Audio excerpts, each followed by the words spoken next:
parce que j'ai un petit problème de pied. Donc, pour vous parler de Tastier et la police. J'ai mis 2 sous-titres qui vous donneront de suite l'orientation de mon intervention. Le premier sous-titre, c'est de la complicité à la brouille. Et le deuxième, c'est Tastier versus Acchiari. Tant il est vrai que longtemps, les chemins de Tastier et d'Acchiari ont été parallèles pour essayer de fédérer la résistance nord-africaine et en particulier algéroise. Ensuite, ces chemins seront convergents à un moment donné et ensuite ils vont carrément diverger fortement jusqu'à être, dirais-je, carrément opposés. Tastier, vous le connaissez tous, c'est un grand résistant, c'est un des premiers compagnons de la libération, puisqu'il a été nommé le 30 octobre 1943.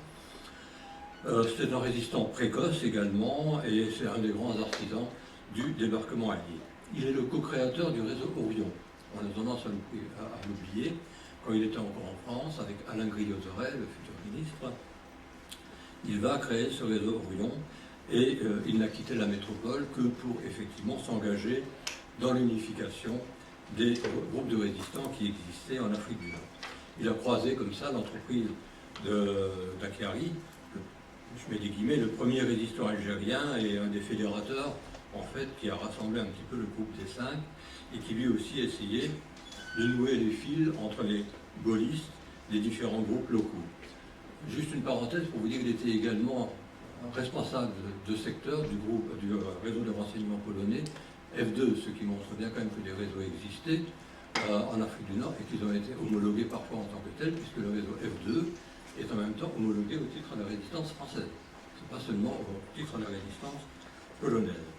Et pour le réseau Orion, ce qui vous voudrez le voir, il est au service historique de la défense, dossier 17P 182. Il est fort intéressant à lire. C'est donc d'abord une démarche d'union qui a lieu. Avec José Aboulker, qui a également son dossier au service historique de la défense, c'est le 16P 1874, mais je vous retrouverai tout ça dans les actes de notre colloque.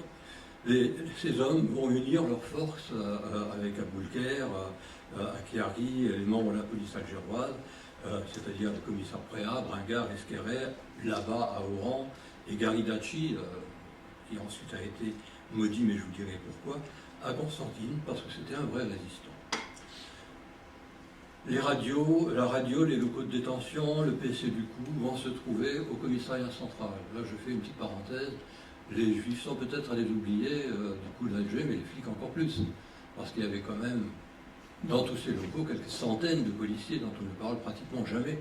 Ils vont garder les locaux, ils vont intervenir dans les locaux, ils vont faire partie des groupes qui vont aller porter assistance aux résistants qui n'étaient pas en nombre suffisant à l'extérieur, ils vont armer les petits commissariats, ils vont emprisonner des dizaines, voire des centaines de personnes dans les locaux du commissariat qui va annexer tous les locaux qui en sont mitoyens.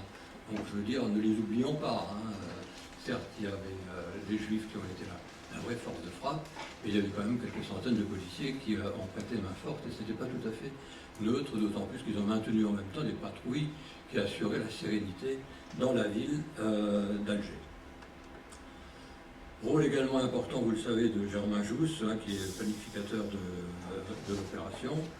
Et ce qu'il ne faut pas oublier, c'est que le premier arrêté, le premier interpellé au moment du coup d'Alger, c'est un flic, c'est le commissaire Delgove, qui était un peu trop curieux et qui a voulu aller voir dans les locaux de la conspiration ce qui se passait. Il va se retrouver enfermé dans un placard avec les balais.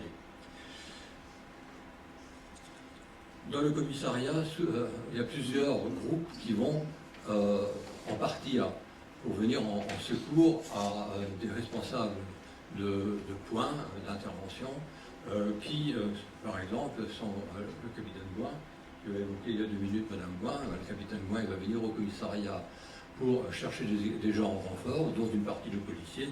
Marie Oufèvre fera de même. Au commissariat se retrouvent non seulement les responsables policiers, Acchiari, Bringard, Esquerret, ils aident à installer le PC au commissariat. Je trouve toujours assez drôle quand on dit que les gens ont pris le commissariat d'Alger. Il s'est pris tout seul, le commissariat d'Alger.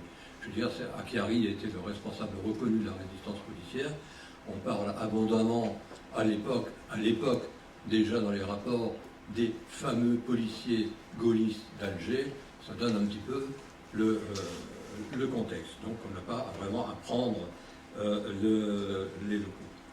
Et tout cela, après avoir neutralisé, on en a parlé ce matin, au rang des membres du sol local, les membres du sol algérois étaient visiblement un petit peu plus, comment dirais-je, offensifs que leurs collègues locaux. Et donc c'était un des soucis majeurs de Jousse et de Dastier que de neutraliser ces gens qui étaient susceptibles de fournir les gros bras, qui auraient fait échouer le coup.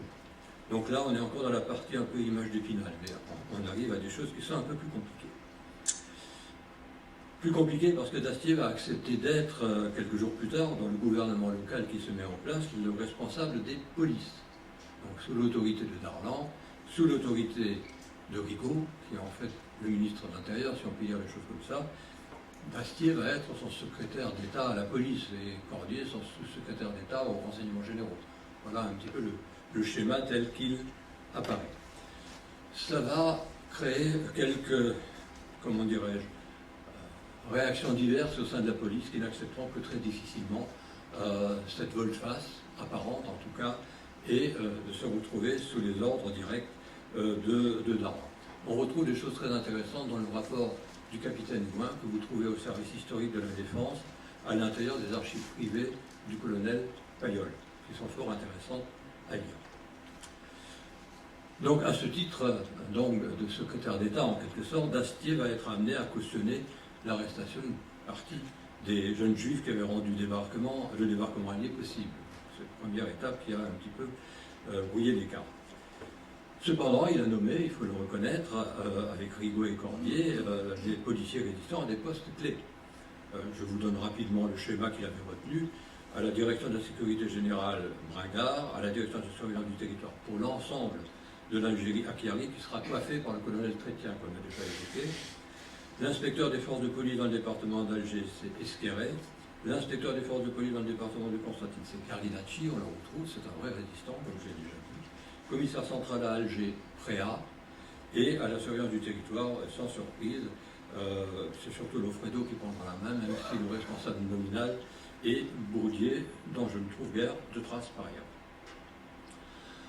Donc les policiers vont être également fugacement associés à l'entreprise de Dastier qui va conduire à l'élimination de Darlan, j'en ai parlé l'année dernière, où on voit plusieurs policiers qui interviennent aux côtés de Dastier dans l'élimination de Darlan.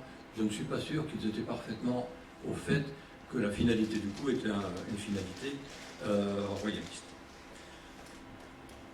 C'est le 24 décembre donc, de 1942 que Dastier va faire exécuter l'amiral. Et il rêvait, on l'a vu dans les documents qui seront découverts à son domicile par après, d'être le ministre de l'Intérieur du comte de Paris. Il va déplorer, il faut le reconnaître, il va déplorer l'exécution de Fernand Bonnier de la Chapelle, dont il avait pourtant armé le bras, parce qu'il ne pensait pas que les choses se termineraient comme ça, et que c'est vrai que les choses se sont mal enchaînées pour ce malheureux Bonnier. Par contre, Dastier ne va pas envisager proprio motu de mener une opération pour essayer de libérer Bonnier. Et c'est un des aspects qui me chagrine un petit peu dans le personnage. Il va se tourner vers Akiari, que pendant la nuit du 25 au 26, et dans la soirée du 25, il va mettre sous pression véritablement, parce qu'il va le harceler en quelque sorte, pour que le policier lui-même organise l'évasion de Bonnier. Mission impossible, le policier s'en rend bien compte, il a vu que les gardes étaient doublés, que les unités sont mises en état d'alerte, et que les armes et l'argent que propose Dastier ne changeront rien à l'affaire. On notera d'ailleurs, je vais faire cette parenthèse, qu'en 1947, encore entendu par le comité d'histoire de la Deuxième Guerre mondiale, Dastier va nier son rôle dans l'affaire Darlan. Je cite textuellement ce qui est dans le compte-rendu, « Bonnier a agi de son propre chef ». Et ensuite il parle de Bonnier, Dastier va parler de Bonnier en disant qu'il était exalté, et le rédacteur du document dit « Il a en Henri une confiance absolue. Il se dit que Henri est puissant et qu'il saura le tirer d'une situation où il va se mettre comme si Bonnier avait monté lui-même, proprio motu, l'exécution de Darlan. Et la conclusion, c'est « et il exécute Darlan ». Quand Bonnier est fusillé, Dastier laissera un petit peu, trop à mon goût, accuser Garidacci de forfaiture, de félonie. Ça va un petit peu loin quand on sait que son objectif final, c'était un résistant, ne l'oublions pas, c'est pour ça que j'ai insisté sur cela tout à l'heure, hein, il y a des preuves de sa résistance, c'est un peu de problème. Il apparaît même dans l'affaire de Guyane de Neuville, et il cherchait surtout à limiter les dégâts. Il valait mieux un fusillé, le malheureux Fernand Grenier de la Chapelle, que d'en faire fusiller une dizaine, y compris la famille de Henri Dastier. Voilà, c'était ça le dilemme dans lequel lui et Esquerré, parce qu'il n'était pas seul dans cette affaire, étaient enfermés. Ensuite, ce qui va chagriner les policiers, c'est l'apparente indifférence de Dastier, le chef des polices, c'était quand même lui, quand seront arrêtés le 28 décembre 1942 les protagonistes majeurs du coup, dont les policiers, une bonne partie des juifs, mais également dans les policiers, Acquerie, Esquerré, Bringard ou le préfet de police, Muscatelli, qui était un résistant aussi, qui vont être internés à la Botte. Alors que Dastier ne pouvait pas non plus ignorer le mauvais prétexte qui avait été pris par Bergeret pour mener cette opération, le général Bergeret, qui avait prétexté d'un nouveau complot gaulliste auquel il fallait mettre un terme. Dastier nécessairement savait que ce complot n'existait pas, il était le patron des polices, et en particulier des services de renseignement de la police. Finalement, les Américains finiront par s'irriter de la situation et menaceront début janvier 1943 de prendre la main via l'AMGOT. L'AMGOT, c'est, je vous le rappelle, le dispositif d'occupation qu'on met en place dans les pays ennemis. La France passera à côté de l'AMGOT également de justesse. Acquerie sera donc étonné par l'absence de réaction de Dastier et il va le mettre rudement en cause depuis son lieu de détention le 9 janvier. Il va se retrouver à ce moment-là accusé d'être le délateur de Dastier. Je veux dire, il faut savoir se défendre à un moment donné quand on a en face des gens qui jouent à l'aide-redement. En plus, c'est faux, puisque toute l'affaire Bonnier et le complot avec le comte de Paris, mené par Dastier, a été révélée par le rapport Gaulard-Schilling. Je rappelle que Gaulard et Schilling, ce sont deux officiers de la garde, nouveau nom des gendarmes mobiles, qui ont fait une audition clandestine de Bonnier la veille de son exécution, et où toute l'affaire est relatée dedans. Et ce rapport a été rendu public, à la demande de la hiérarchie, parce qu'ils l'ont pas fait auparavant, le 31 décembre. Et donc Bergeret était parfaitement au courant. On en a la preuve aussi dans les archives de Pailleul que j'évoquais tout à l'heure, puisque quand Pailleul arrive le 2 janvier 1943 à Alger, il dit en toutes lettres que Bergeret lui demande de faire la lumière sur le complot d'Astier, comte de Paris, Darlan. Voilà, c'est dit en toutes lettres. Dastier a nécessairement aussi été concerné par la tentative de neutralisation le même 28 décembre dans les archives, par contre, de Capitan aux archives nationales. Lui, il donne la date du 29. Donc c'est à l'évident faux, puisqu'il y a une tentative, effectivement, de prise du commissariat central, lieu de dissidence, par les gardes et les chasseurs d'Afrique. Et c'est le commissaire central Préat qui va faire échouer l'opération en faisant appel aux Américains. Il y a une petite unité américaine qui va s'installer au commissariat à ce moment-là. Finalement, Dastier va finir par être emprisonné par l'équipe du général Giraud au début de 1943 avec Cordier. Et ensuite, tout le monde connaît le rôle héroïque qu'il va jouer à la tête des commandos de France, et auparavant, il avait déjà organisé les corps francs d'Afrique avec quelques volontaires du coup et beaucoup de nouveaux venus. Parce que les membres du coup vont être très réticents à épouser l'offre de Dastier de venir le rejoindre, parce qu'ils sentaient que les choses n'étaient pas toujours tout à fait claires avec lui. On retrouve dans les dossiers, en l'occurrence, c'est le dossier d'André Belair, qui est un des adjoints de Dastier, qui se trouve au service historique de la Défense également. On va trouver quelque chose d'assez bizarre, où Henri va évoquer dans ce dossier les forces policières qui traquaient les patriotes. C'était lui le patron de la police, hein, pour autant que je sache. Donc c'est un petit peu surprenant. Par après, Dastier va peser sur l'histoire, ça a été évoqué abondamment tout à l'heure, sur l'histoire et sur le rôle de notre association. Il va s'opposer par des moyens que j'estime pour ma part contestables, sinon condamnables, à l'homologation de quelque autre organisation de résistance en Afrique du Nord que son réseau, je le mets entre parenthèses parce que ce n'en était pas vraiment un, qui répond à son nom, Henri Dastier. Donc là, le dossier existe également au service historique de la Défense, c'est le numéro 17P 140, et son mouvement, puisqu'il a créé un mouvement à côté qui s'appelle Combat Outre-mer. Le dossier s'y retrouve également au numéro 18P9. Et il revendique exclusivement au profit de ces deux structures comme étant les seules structures résistantes organisées. Pour lui, il n'y a pas d'autre résistance, et il le dit en toutes lettres dans le dossier de son réseau. Il va aller jusqu'à s'opposer à l'homologation collective des équipes de résistants qu'il avait utilisées le 8 novembre. Ça ira très loin, puisque carrément, il dira que, et je vous dirai la phrase tout à l'heure. Les policiers se regrouperont dès lors très majoritairement au sein d'une association spécifique et ils vont plonger dans l'oubli. Puisque là, maintenant, tout le monde les a oubliés et on ne compte plus les résistants quand on fait le total des résistants qui ont participé au coup. Ils sont marginalisés. Alors que on a des rapports de l'époque, le rapport Piguet par exemple, qui à mon avis est un peu gonflé, qui montre bien la participation des policiers à toute cette affaire. Donc, j'insiste un petit peu sur cet aspect-là parce qu'il a été lourdement effleuré tout à l'heure. Dans le questionnaire que remplit en juin 1946 pour la commission d'homologation d'Astier, il évoque son réseau comme ayant existé dès mars 1941. C'est complètement faux. Je me suis amusé à regarder tous les dossiers de son réseau. Il y a 46 noms. C'est une construction.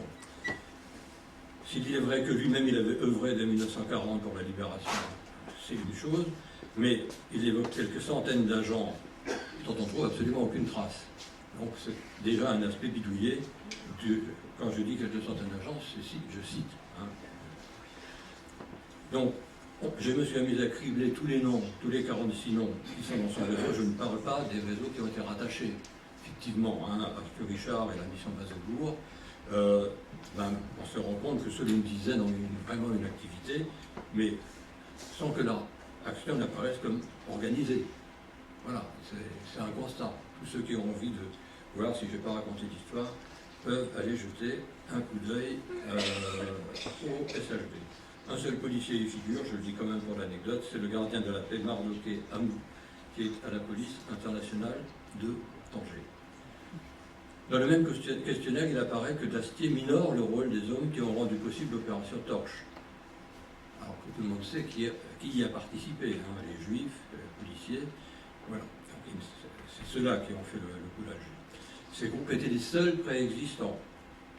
Il n'y en avait pas d'autres, ou alors le groupe combat de René Capitan avec les aléas qu'on a évoqués tout à l'heure. Dastier lui-même avait un groupe, mais qui n'a pas fait homologuer. Il y a des individus qui l'ont été, mais le groupe n'a pas été homologué. Donc il est un petit peu surprenant de voir Dastier parler de ses camarades, du coup, comme étant, entre guillemets, hein, je cite de nouveau, ceux qui ont plus ou moins favorisé le débarquement, alors que sans eux, le débarquement n'aurait jamais eu lieu. Les tentatives qu'il y aura de passer outre au blocage mis en place par Dastier seront toujours vaines.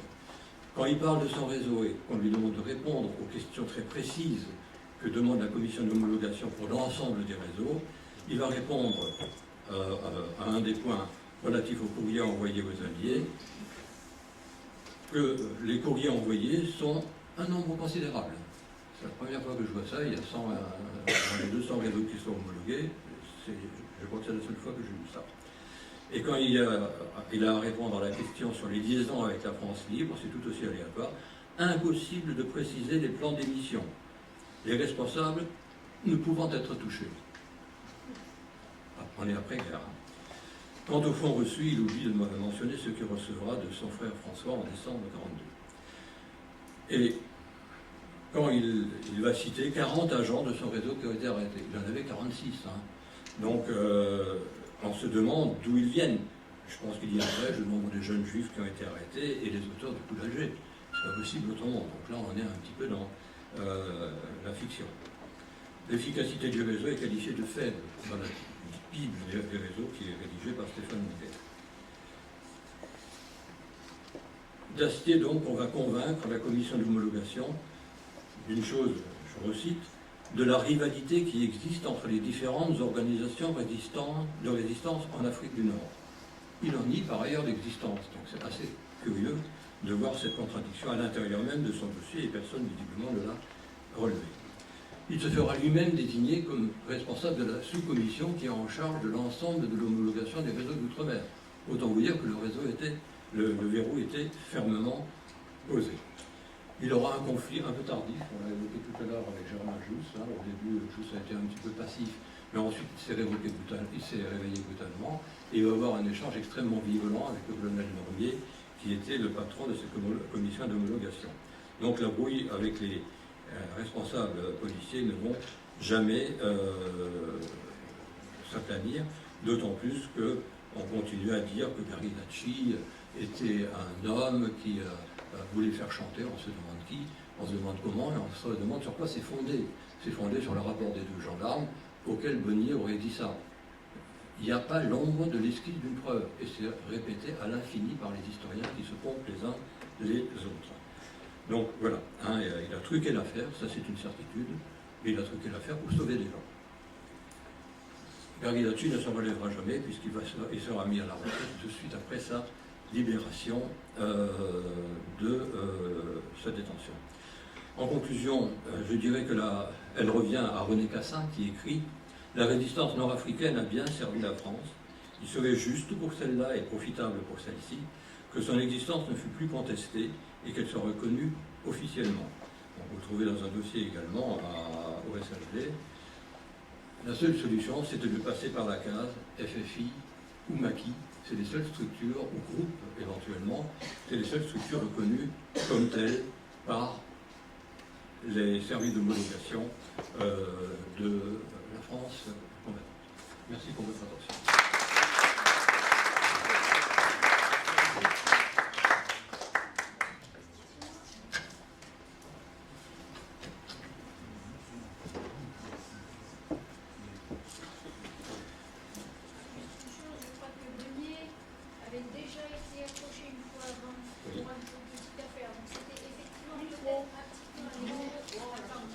Je dis Bonnier de la Chapelle avait été, je crois, une fois avant accroché. Avant. Et en fait, je crois que c'est peut-être Chéri qui l'avait sorti d'affaire, je ne sais plus.